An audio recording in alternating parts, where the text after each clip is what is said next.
चलिए दोस्तों, फटाफट खेसारी लाल यादव जी के नए गाने के बारे में बात कर लेते हैं। फाइनली ये गाना रिलीज हो चुका है।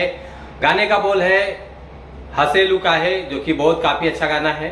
तो आज हम इसी गाने के बारे में बात करने वाले हैं इस वीडियो में, तो वीडियो को लास्ट तक देखते रहें। और जो लोग भोजपुरी बुढ़ हंगामा चैनल को अभी तक सब्सक्राइब नहीं किए हैं वो लोग सब्सक्राइब कर लीजिए। चलिए वीडियो को शुरू करते हैं। आज हम जिस गाने के बारे में आप लोगों से बात कर रहे हैं, फाइनली ये गाना रिलीज हो चुका है। वो आगे बात करेंगे किस चैनल से रिलीज हुआ है, पहले गाने के बारे में बात कर लेते हैं।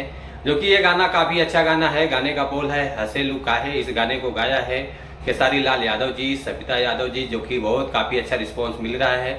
इस गाने में जो एक्ट्रेस नजर आने वाली है वो एक्ट्रेस है अंकिता पांडे जी, जो कि इस गाने का म्यूजिक डायरेक्टर है आर्या शर्मा जी, जो कि काफी अच्छा गाना है, बवाल गाना है। तो आप लोग इस गाने को देखिए, शेयर कीजिए, सपोर्ट कीजिए।